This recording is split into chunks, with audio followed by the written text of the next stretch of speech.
I knew something was off the second I saw a silver Lexus parked halfway across my lawn. It was early Saturday morning. I was sipping coffee on the porch when I noticed tire tracks carved deep into my grass. That wasn't unusual until 3 more cars rolled in like they owned the place, parking diagonally as if my yard had a valet. I'm Preston Naylor.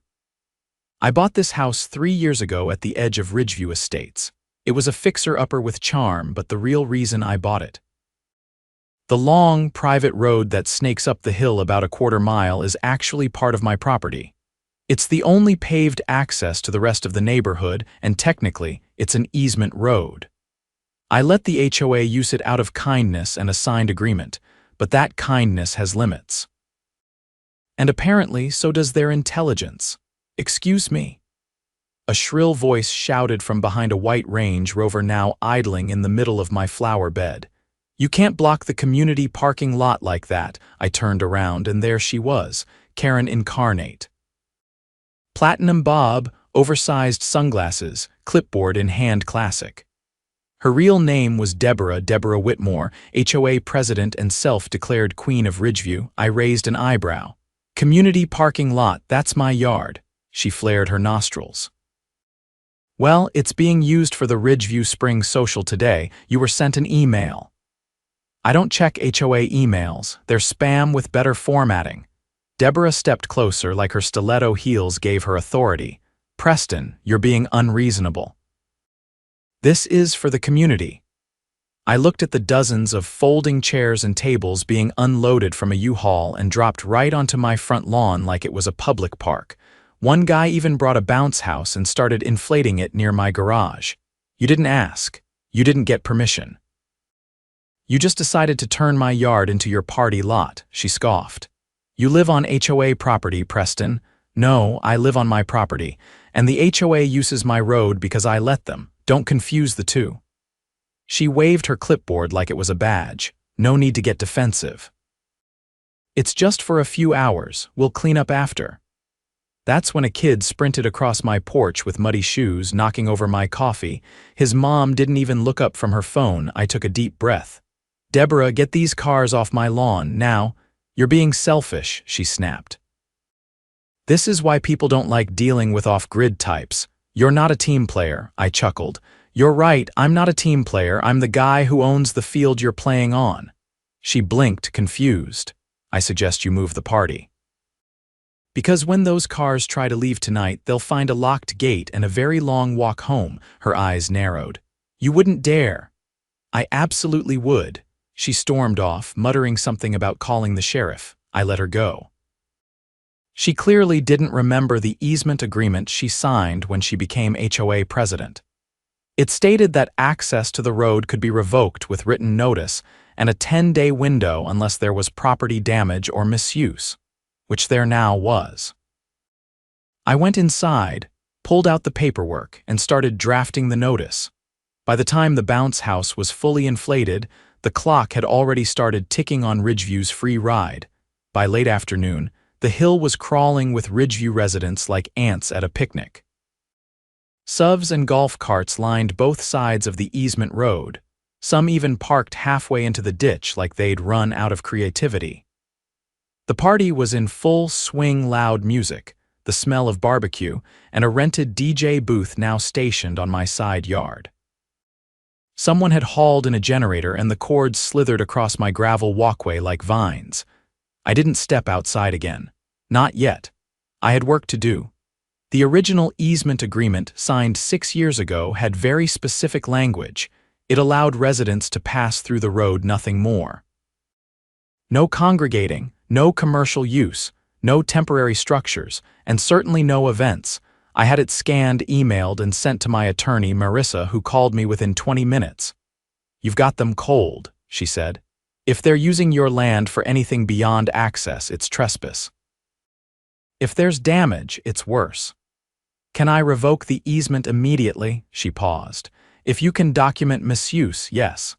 The clause you included gives you the right to accelerate termination if the property is exploited in ways that obstruct your own use or cause harm.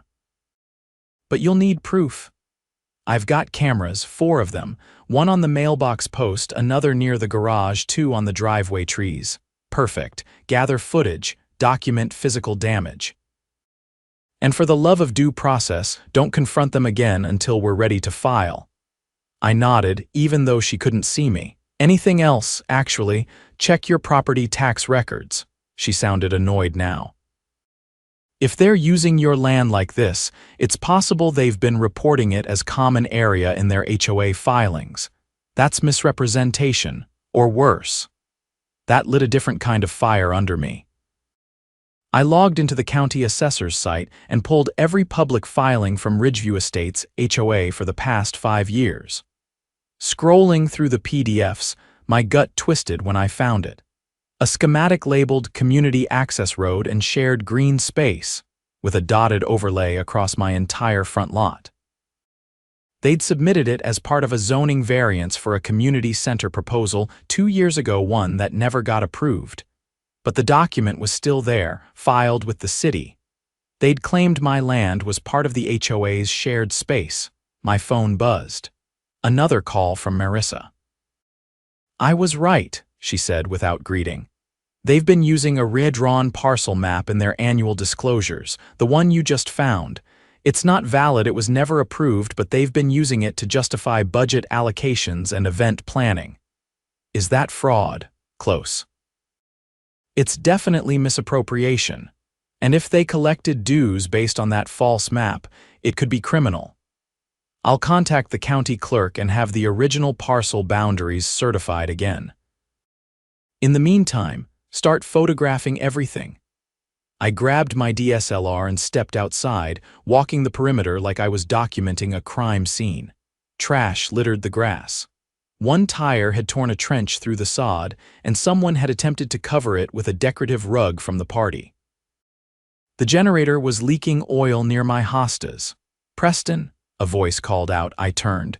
A man in a blue polo approached, holding a paper plate stacked with chicken skewers. Frank Weller, he said, offering a hand. Vice president of the HOA, I didn't take it. I just wanted to say thanks for letting us use the space today. It's really brought the community together. Did you know this space doesn't belong to the HOA? I asked. He frowned. Pardon? This is private land. You're on it. The entire party is on it. His eyes shifted to the tables, the decorations, the bounce house. Well, Deborah said Deborah doesn't own it. I do. And the HOA has no rights here beyond the marked road, which you've all violated. He cleared his throat. I'm sure it was just a misunderstanding. Let me talk to her. Do that. And let her know the easement agreement is being revoked, effective as soon as the paperwork is delivered. Frank's composure dissolved. Wait, you can't do that. That's the only access into Ridgeview. You'd trap hundreds of residents. No, I'll be notifying the city and providing temporary access to emergency services and deliveries. But the HOA, they'll need to renegotiate, and this time it won't be free. He backed away, muttering under his breath, and jogged toward the DJ booth. I watched from the porch as the mood of the party shifted. Within minutes, Deborah reappeared, walking fast, lips tight like she was chewing glass. You can't do this, she said, stopping at the bottom of my steps. You already did, I'm just responding. There are children here, families. You'd cut them off from their homes. No, I'll give them access, but you're done making decisions involving my property. You used a fraudulent map to justify this event, and you knew exactly what you were doing. That map was submitted in good faith. You mean the one that shows my land as a shared green space, the one attached to a zoning request your board members still reference in HOA emails? She froze. I could almost hear the gears in her head grinding to a halt. I've already sent everything to my attorney, I continued, and tomorrow I'm filing a formal trespass complaint. I'll also be contacting the city for a cease and desist against the HOA's use of misleading documents. She laughed, but it wasn't confident. You think the city cares about your little grudge? I think the city cares when someone files false documents to misappropriate private land.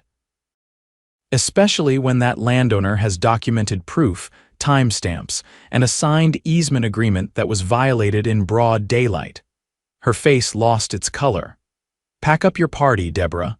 You've got 36 hours before the gate gets closed and locked. After that, any vehicle parked here will be towed, at your expense." She didn't respond, just turned and walked away, her heels stabbing little holes into my already ruined lawn. I went back inside and uploaded the footage from the cameras.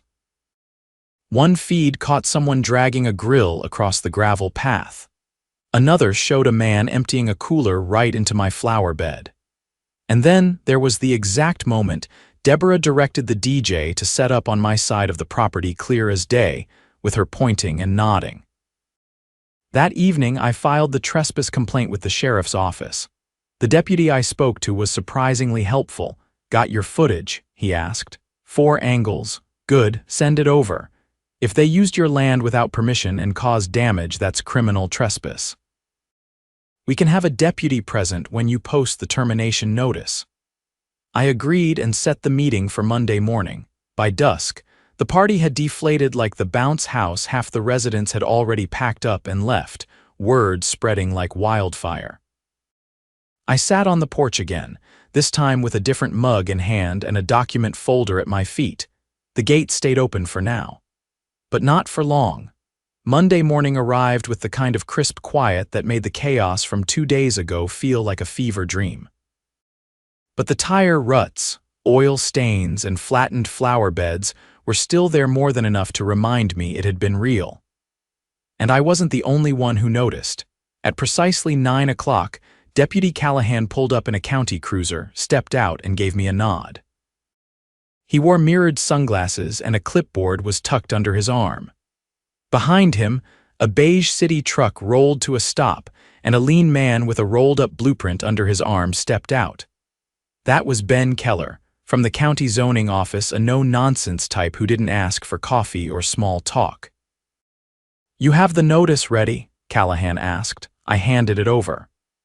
A single-page declaration, typed and signed, revoking the easement effective immediately based on Clause 7, Section 4, misuse resulting in property damage. I'd included time-stamped photos, printed stills from the cameras, and a list of damages. Ben whistled low when he saw the comparison between the original plat map and the one the HOA had filed. "Where'd this come from?" he asked, tapping the altered one with a pen. "Submitted during a variance request 2 years ago.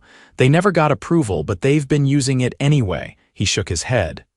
"They drew parcel lines over property they don't own, correct? That's municipal fraud." Callahan looked over his sunglasses. "You want to press charges?" "Absolutely," Ben nodded. "I'll start the audit. This is going to get ugly." They followed me down the gravel path to where the gate sat open across the easement road. I unlatched the side panel and flipped the bolt on the main lock. Callahan posted the notice on the gate with his clipboard, while Ben hammered a temporary zoning violation sign into the ground beside it. We stood there for a moment, watching a few early commuters from Ridgeview slow down at the site. A silver sedan crept to a stop, the driver's eyes wide as she read the notice. Callahan stepped forward and waved her through, explaining the temporary access for the next 24 hours. After that, it would require written permission and a new agreement. As the car rolled away, Ben turned to me. "What's your end game here?" "Accountability," I said. "And I want them to feel what it's like to lose control over something they thought they owned." He nodded once, then walked back to his truck. Callahan stayed behind for another hour, making sure the posted notice was respected. By noon, a line of confused residents had formed at the gate, all of them reading the sign and backing up slowly. No one tried to argue. That changed around 2 o'clock. A black SUV with tinted windows pulled up fast, kicking dust up behind it. The driver's door swung open and Deborah stepped out in a tailored navy blazer and low heels, clearly dressed for war. She held a manila folder and marched straight up to me. "This is harassment," she said without preamble. "You've taken this too far." "You submitted a fraudulent map to the city," I said. That's not a mistake, that's a crime, her jaw twitched. We had guidance, our board approved it. Your board doesn't own this land, you never even asked. She thrust the folder into my hands. This is a petition.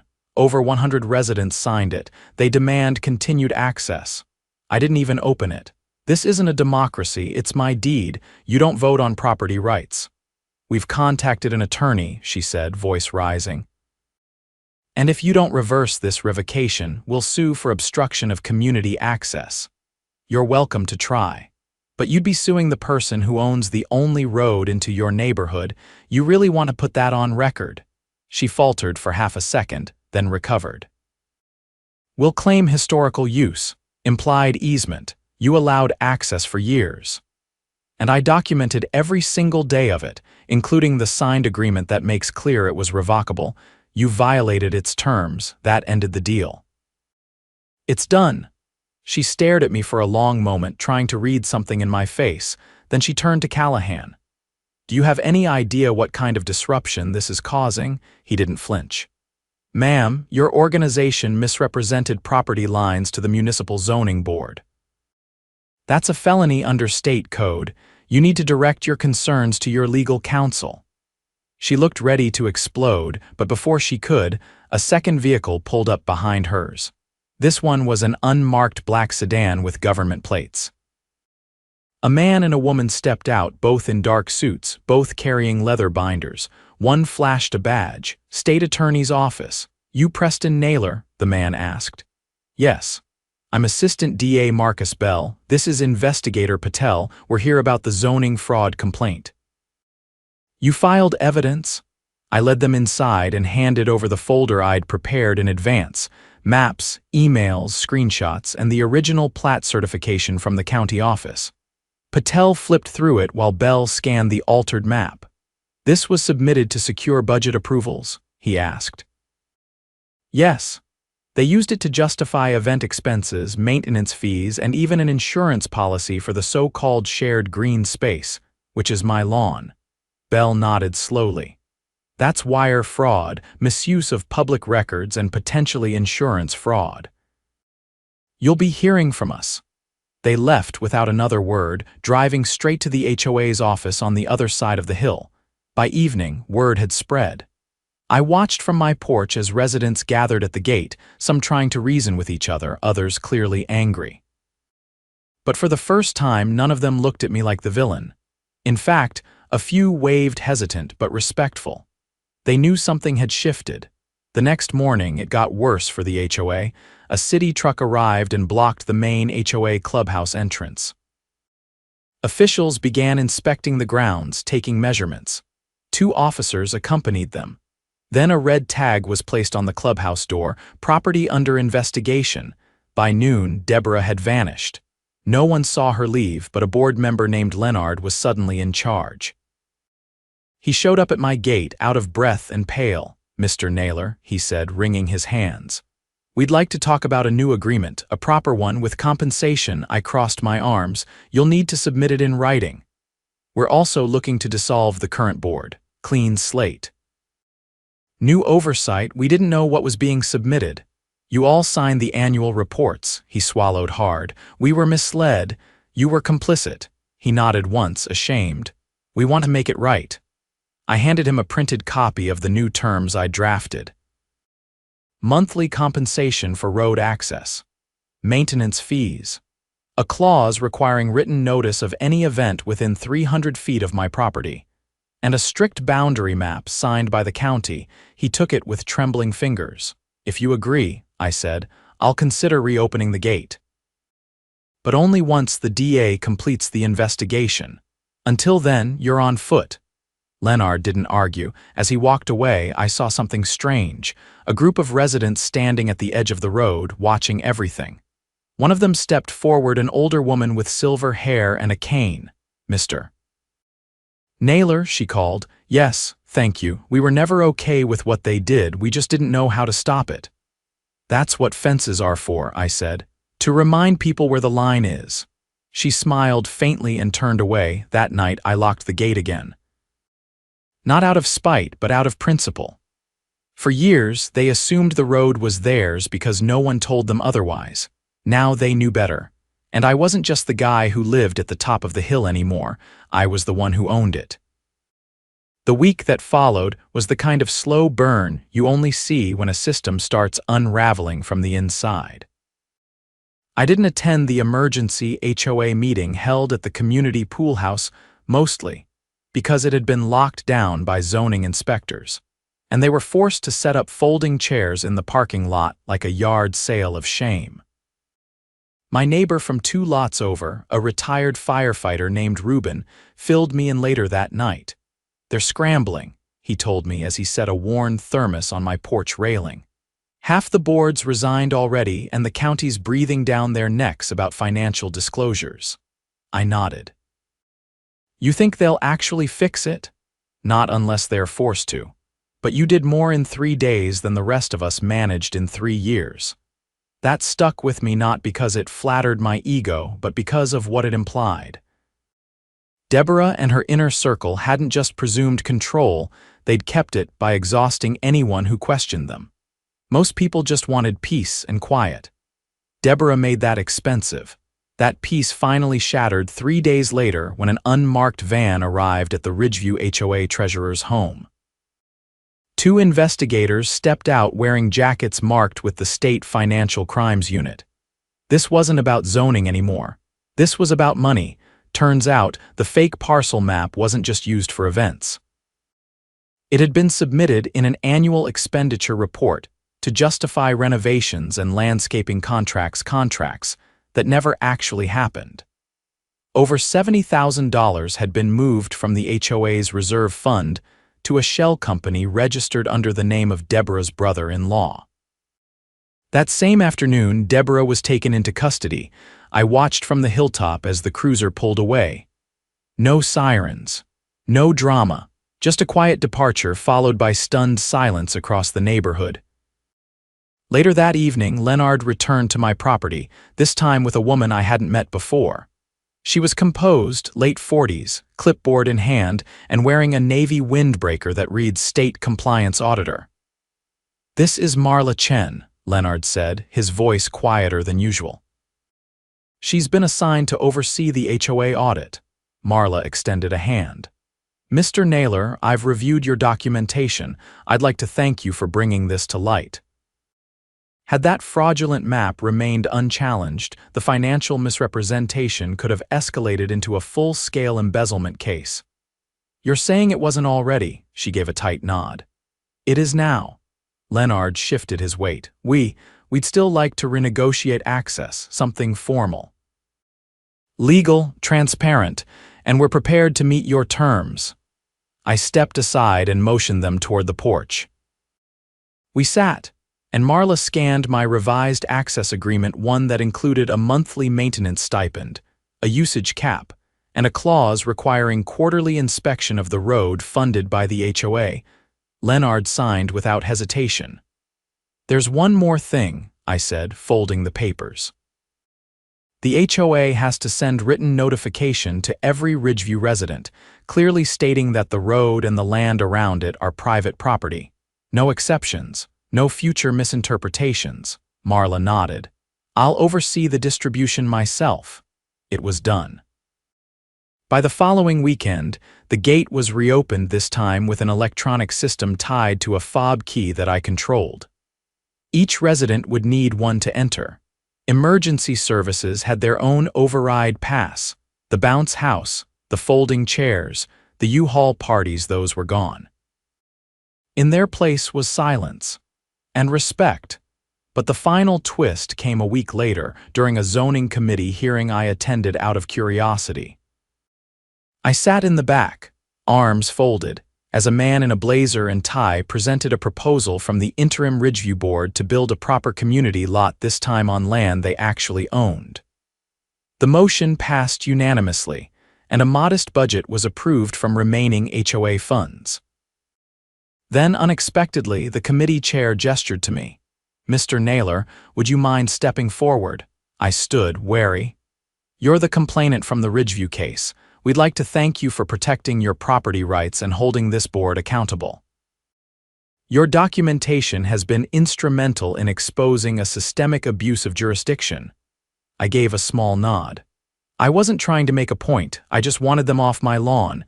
That got a few laughs, but the chair wasn't done. As a result of your diligence, the committee has voted to amend the municipal review process. Going forward, all HOA zoning requests must include verified proof of ownership and a signed affidavit from affected property owners. You may have just changed how this city handles HOAs. I didn't smile, didn't gloat. I simply returned to my seat and watched the rest of the session unfold. By the time I got home, Ruben was already waiting with 2 lawn chairs and a 6-pack of whatever discount brand he preferred that week. He raised a can as I approached. "You know," he said, cracking the tab, "if they ever try anything again, they'll have to go through a lot more red tape." "They already did," I replied, lowering myself into the chair, "and it strangled them." The summer rolled on. The grass grew back. The oil stains faded. A new HOA board was elected, this one composed of actual residents, not power-hungry opportunists. They kept to themselves and they kept off my lawn, but the best part, the gate stayed right where it was. Quiet, dignified, and locked by default, not to keep people out. Just to remind them whose hill this really was.